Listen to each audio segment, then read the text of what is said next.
System of a Down are one of the wackiest bands to ever achieve mainstream success. In this video, we're going to look at what makes System of a Down's music unique and how to capture this uniqueness for yourself to incorporate it into your own music.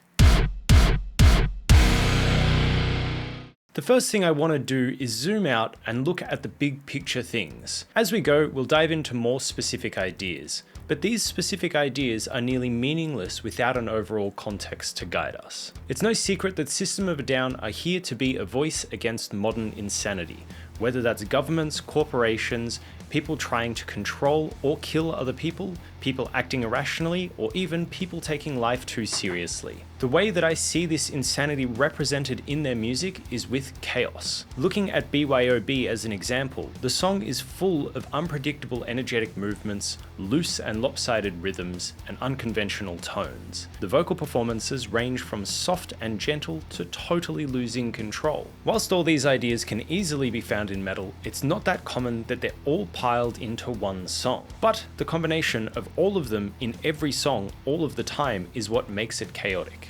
To look at the lyrics in BYOB as well, everybody's going to the party, have a real good time, to me sounds really mundane and unexciting. This is the type of stuff I expect to hear in nightclubs. However, kneeling roses disappearing into Moses's dry mouth is poetry. It's thought-provoking, colourful, and loaded with imagery. All that we've discussed invites the listeners to engage with the music. For the musical aspects, you have to assess if you like the chaos or not. And let's be real here, there's loads of sounds that System of a Down make that are supposed to sound bad. And then you look at the lyrics, are they loaded with meaning or totally meaningless? And that's the beautiful thing about this. As you figure out these questions for yourself, you connect with the music and find your own meaning. So that insanity and chaos is the big picture stuff for System of a Down. Keep these ideas in mind as we move forward, because without it, we can easily lose sight of what's important. One thing I want to mention here is that it's common knowledge that System of a Down take a lot of influence from their Armenian roots. I personally am not familiar with Armenian music or any music from that region. In researching this video, I tried to find the connections between traditional Armenian music and System of a Down, but struggled to find a clear connection. To learn what I'd need to know about this is way outside the scope of this video. And in saying that, if I repeated the same things that other people say about these connections, I wouldn't know if I'm spreading misinformation. If someone has a reliable source that shows these connections, please share it in the comments for everyone to read about. Another option is that if I get enough interest, I could learn about traditional West Asian music and make a video about its characteristics and how it can be incorporated into metal.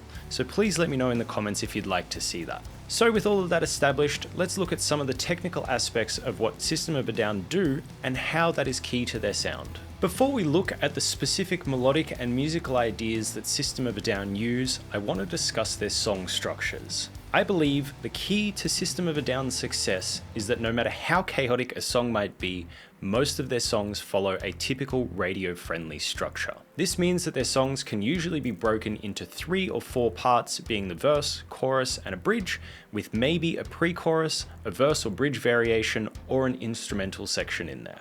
This is important because these simple structures can allow us to be pretty experimental with what we actually write, but still make it make sense for the song as a whole. As in, we can have one verse that's one way and a second verse that's totally different.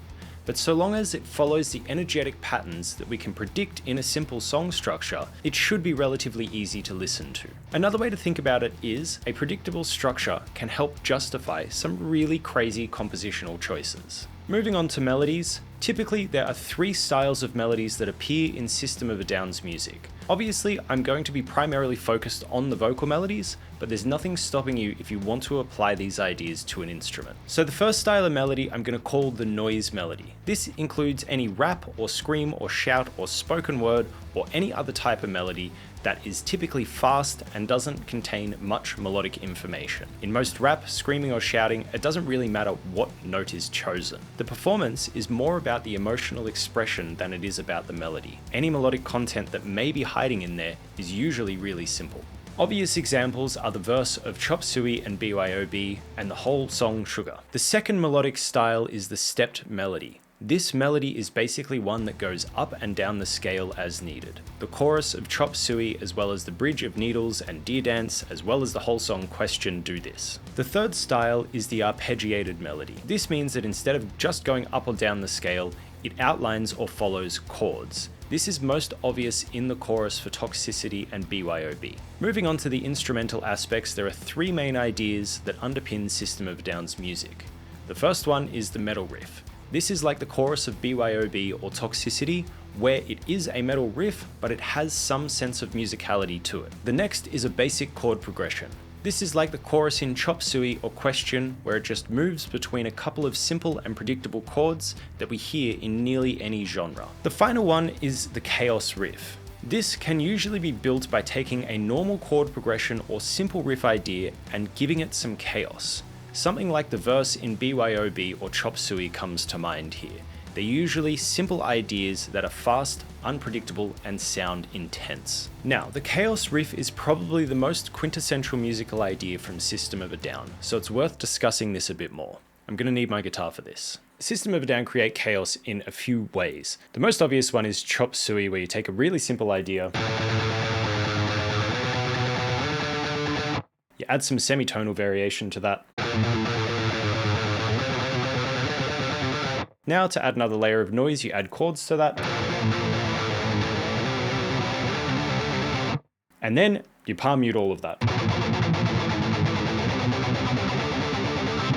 That's System of a Down. The next most obvious one would be in the drums. Playing an atypical rhythm, accents in weird places, kick and snare patterns that don't fall on the 1 and 3 and 2 and 4 respectively, or even polyrhythms between the band and the drums are all great options.